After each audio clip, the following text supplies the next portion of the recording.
السلام عليكم ورحمة الله تعالى وبركاته، متابعي قناة أختكم سميرة غير خير. الله يعطينا ويعطيكم الخير في هذا اليوم 15 شعبان. يعطيكم بالتيسير. اليوم جيت بالشكر للأبطال المغاربة ورجال المغاربة ونساء المغاربة أينما كانوا وارتحلوا جميع العالم. اليوم كنشكر واحد الشاب اللي باقي عشب وعمل المعجزة، وهذه الجائزة تهديها لجميع صناع هذا التمثيل. الله يبارك. وعمل صناع الامل، وحقا حقق الامل الناس بزاف، من بيار، من جوامع، من عمليات الارملات، من عمليات الناس الدراوش، من حفر الابيار، من تضامن اللي عملوا وصنع واحد الطريق في المغرب، واحد الطريق لا تنسى. مرة أخرى أعمل مسيرة، ومرة أخرى شجع كثير من النساء والرجال اللي على الخير وكقدوة لنا، وخا هو قلت ولدنا ولكن قدوة لنا.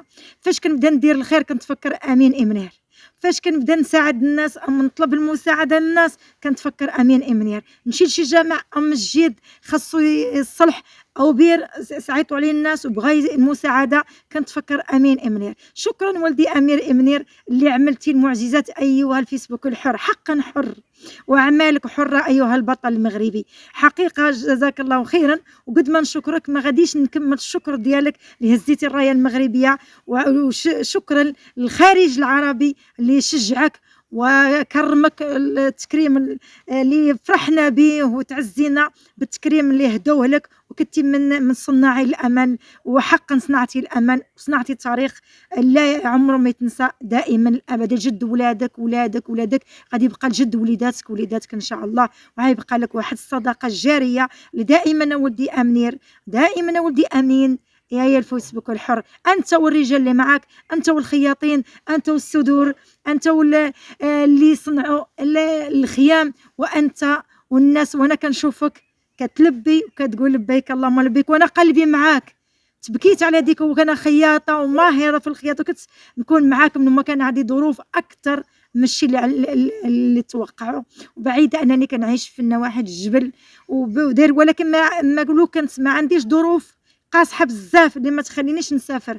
هي اللي شدتني. لو كان ولدي ولو نبركت مع عام، الناس اللي بركوا معاك 4 شهور و 3 شهور انا مستعده عام حتى سنتين نخيط لدوك الناس.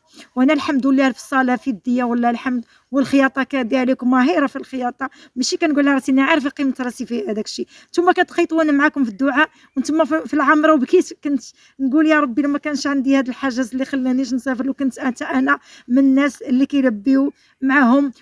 شفت خواتاتي النساء المغربيات البطلات اللي خيطوا معاك، دوك السيدات جزاهم الله خيرا، والرجال اللي كانوا معاك جزاهم الله خيرين من جميع العالم، سواء بالتليفون بالخدمه بالمعطو بالدعاء. شكرا ايا ولدي امنير، نتمنى نخدم معاك، نتمنى نكون في الصف ديالك ولدي الحبيب. والله ولا تنخدم وكنبغي نخدم المستطاع ديالي بالناس اللي معايا جزاهم الله خيرا. السي عبد الواحد من بلجيكا كي تا هو كنعيط عليه وكيجي يتعاون مع الناس، ولكن باغي العوين ديال الجميع نديروا يد في اليد، نخدموا بلادنا ونخدموا مواطن مغربي. علاش حتى اللي ماشي مغربي حنا في الخدمه. طلبوا الله تبارك وتعالى يكمل عليكم العمره ويعطيكم الحجه وعمرو تقبل عند سيدي ربي. ايوا الخياطه، ايوا الصنيعيه الحرين، ايوا المغاربه اللي كافحوا بالموت